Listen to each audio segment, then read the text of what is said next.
if you go to my website to look at the Restyle Anubis project I have done a video about, you will notice, well, now you will notice a new button here at the top. So there's logs, files, refs, as always with stagit, and there is this releases builds link. And if you click on that, you will be shown a page where you can actually download the restyled versions of the software. So, and in this video I want to show you how I set this up.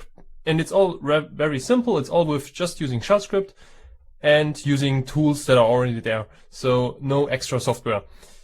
And yeah, so let's just start. So I have improved the pipeline, as you can see with this new commit, and I have kind of modularized the whole setup. So, I mean, if you care about this whole project, you can look at the other video. It's basically about a software. It's called Anubis, which is for denying or for blocking spammers from scraping websites. And it has a style that I don't particularly like that much. So it has like default images, default colors that don't fit my style. And there's no option to change that with the software itself. So I thought I would just patch it. And since it's written in Go, it's a single binary, which has everything included in it. So all images, all styles. So I decided to just binary patch the binary. So, okay. So that's for that, but I've already done a video about that. So I have improved the pipeline to be able to realize different builds of the software, because for example, you might want to have like one version of the software for like personal projects and one for like commercial projects, which don't need to have the same, or which shouldn't have the same like styling, same images and so on, same wording. So I realized that, and again I realized like automatically building the software. Alright, let's just go through my changes. So in the last video you've already seen the patch images, patch CSS, get colors, get latest release, yes, that also. So all these scripts, and what I have in this run.sh, what I've added is this check latest, which just checks if there is a new version that is not already on disk. So it checks if the tar gzip has been downloaded already for the latest version, and if it has, it returns, it exits with it's exiting with 1, and if it doesn't, it's exiting with 0. So by using this, you can, for example, do something like this. So, or rather, there is a new version. And of course, it doesn't do that because there isn't a new version, because the tar gzip, the latest one, is already here. But if we move this to, for example, let's just move it to this, and check again, then it will print as a new version. So with this, I simply realized this following script for cron. So I call the script I just showed you, and if there is a new version, we call this build or releases.sh with a argument for the releases directory. And if we look at this build or releases.sh, it simply lists the data directory. Then, so it loops over the data directory, that's what this line is, and for each element in this data directory, which I'll get to in a second, it prints building this directory, and then it calls run.sh with the directory and the first argument, which is the final release directory. So the run.sh, not much has changed. The only thing that has changed is I call this build release script at the end, which I'll get to in a second. So, but these are pretty much still the same. So let's look at the data directory, and in here now I have the different types, so the different, well, you could call them patch sets. So if we look at the paper directory and call it, open it with nxiv, we see the images from the last video, so the ones I want to patch in. And also there's this colors file. So this is the same colors file as before, but it's in this directory now, because I thought it would be good to be able to specify different sets of styling. So that's this directory, and then I also have an icons directory. If we look at that, you will see, of course, different images. So these are way more like neutral, and I have like 2 of each because one of them was the PNG, and then I turned it into a WebP. So if we just call WebP, we will see only 3. So this is for like, okay, you're good to go. This is for, well, I'm not sure. So this is pensive, and this is for reject. So pretty straightforward. And this is, I mean, you could use this styling is probably good for like some commercial use because it's like neutral. And also, what I also have is again colors, which, yeah, so these are the same colors. I didn't bother changing them. I think they're neutral enough. And I also have, and this is also new, this text file. And this just lists all the textual replacements. So, for example, if you remember in the last video, in the last video about Anubis, I replaced oh no's with no dot in my, and if we look at the paper set, we see this. So we replace it with no. And in the icon set, I now replace it with rejected because I think that's a bit more neutral. And I also had the footer. Okay, that hasn't changed. All right. So what's nice about this now is you can easily create a new styling set by just creating a new directory and inputting all the files you want to have. So you need to have a happy.webp, pensive.webp, and reject.webp, and a text file and a colors file. And yeah, so this is pretty straightforward. So let's say we wanted to have a, I don't know, like something, I can't think of anything, but you probably can. So for your use case, if you have any, you might want to have an option like that. All right, so that's that. That was the build all releases. Build all releases. So we just loop over these. I mean, yeah, we can do that, I guess. So let's list it, and then we just while read line do echo line. So yeah, so pretty straightforward. I mean, nothing has changed, but I hope you get the point. Or we can do, let's, yeah, I mean, you get the point. All right, so that's that. And for each one of these, we call run.sh. And if we look at that, again, nothing has changed except for this last call and this build release script. So this is now also new. And this now actually builds the release. So it creates a new tar gzip file. And in this tar gzip, nothing has really changed compared to the normal one, which we download. Nothing has changed except, of course, the binary. So the doc and the run, these directories are still the same, only the bin has changed. So we can, I mean, we can run a char sum, I guess. So if we now char this, so this is for the normal, and if we look at the pp one, we of course get a different char sum. And if we look for the icon one, also different again, obviously. So yeah, I hope you get the point of how this works. And yeah, that's pretty much it. And this cron thing, yeah, so I already looked at that. It just checks if there is a latest release, or if there's a new release rather, and if so, it just builds all the releases. And this release directory is where all these tar gzips will be finally located. So in this machine I have here, I have a releases directory in which I just, yeah, in which it just moves them in this, where is it, build release? Yeah.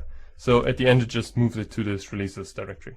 So pretty straightforward. So to deploy this on the server, it's really quite simple. Actually, I have a cron tabs file. Yeah, so this git one. No, I can't open it with my git user, I guess. So let's do that again. And I have a cron job here, which, well, first up okay, let's cap that out.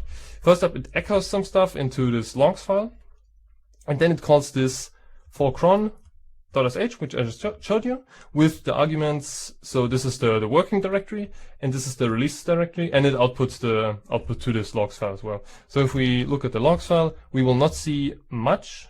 Let me sug it again. We will not see much because I've only just now set this up. So, and there hasn't been a new release. Oh, and here it calls it 3 times because I had cron d running 3 times for whatever reason. I don't know. But it works perfect. Well, it seems to work perfectly fine. I hope it does. All right. So let me think. So I have this. So this is the Git repository. I mean, it's a normal Git repository. You won't see much. But I also have this .restyle Anubis, and this is now the working repository. So here I have a copy of the actual like Git repository. So I have this restyle Anubis hooks, post receive hook. Oh, and here's a lot of stuff that I should have deleted, but only commented out. So, and this is the same as in the, I've made a video which was called, I don't know, what was it called? git hook destroys industrial CI/CD or something like that.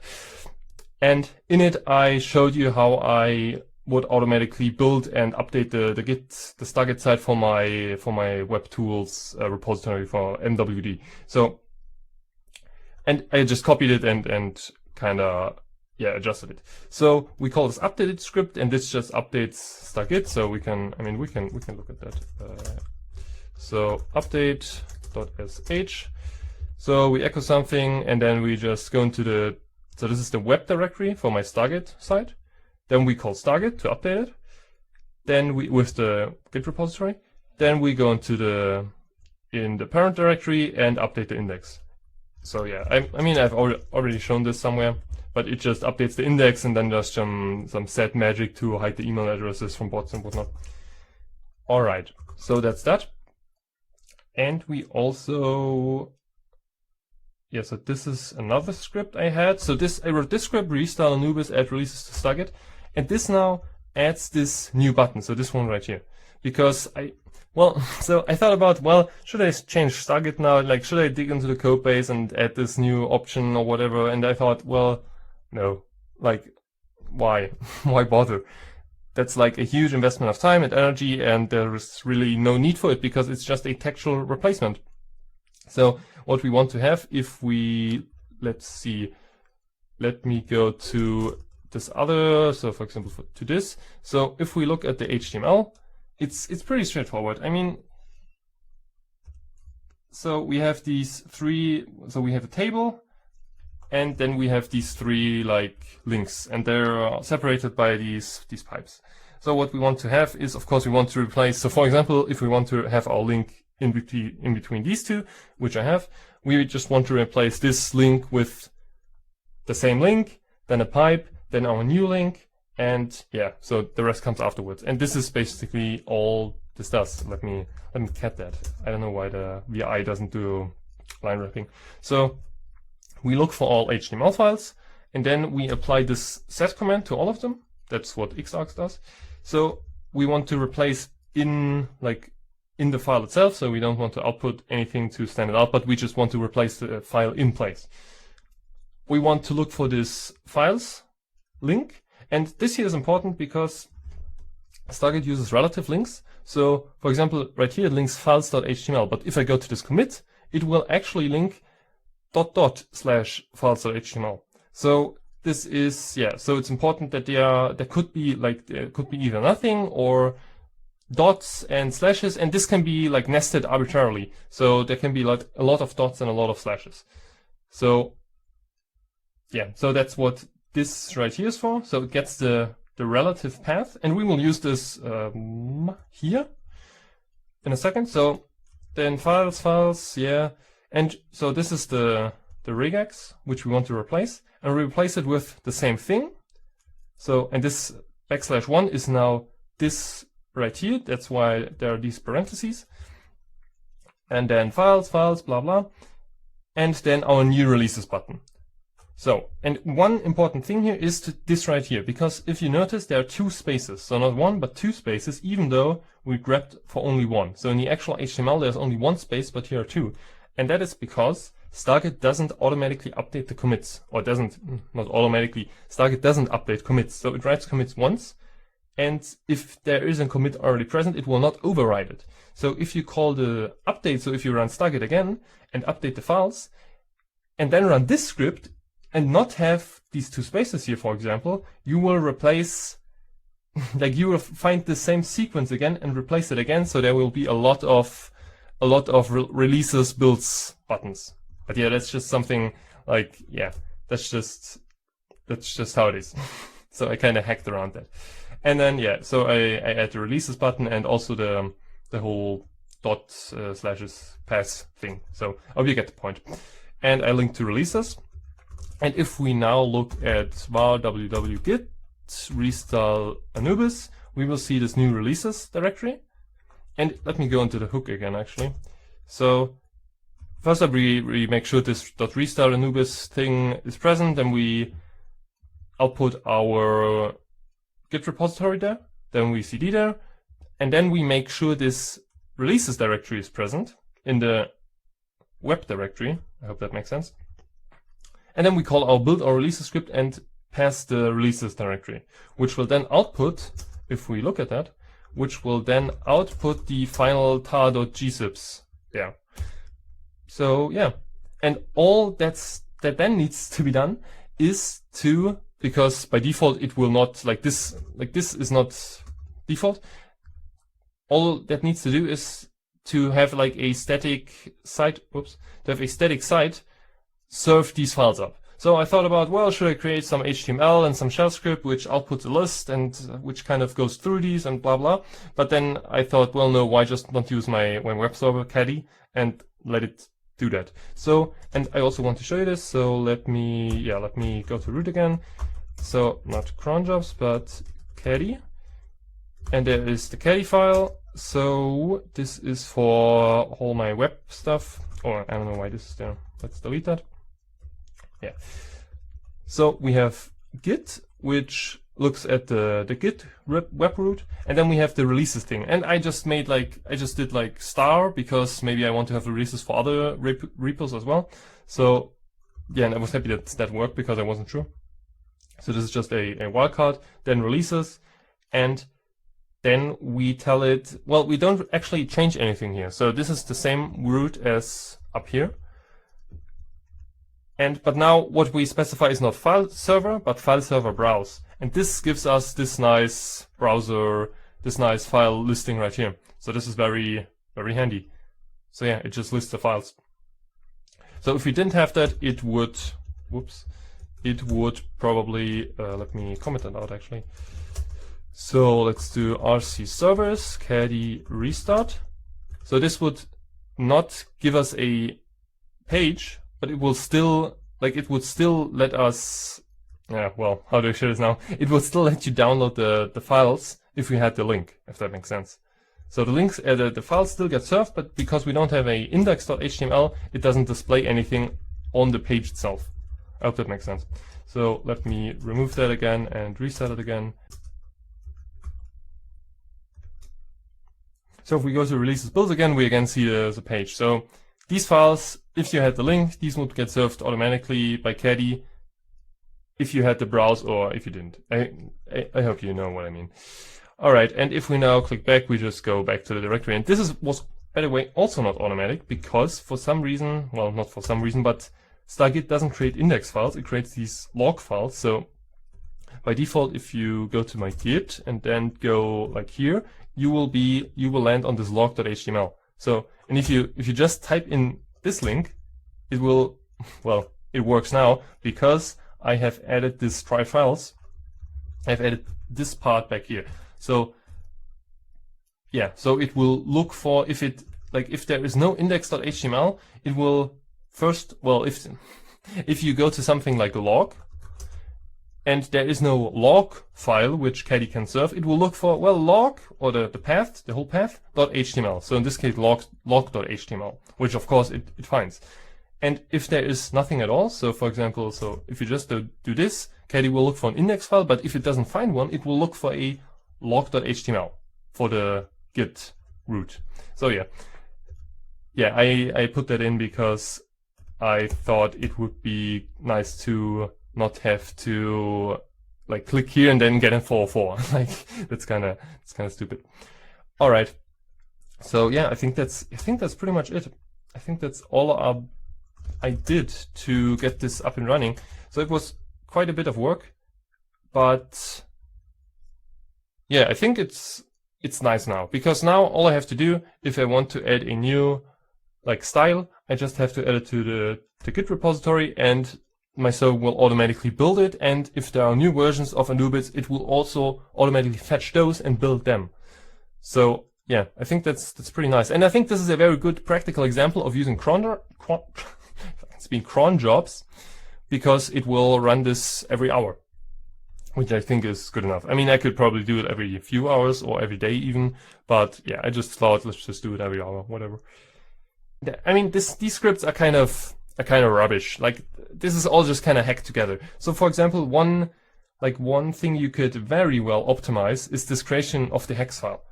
So of the hex dump, I mean, because as it is now, if we look at this patch again, it will create a hex dump on every, like for every style. So for every entry in this data directory. So each time dispatch images is called, it will create a new hex dump of the original Anubis binary, which is of course stupid.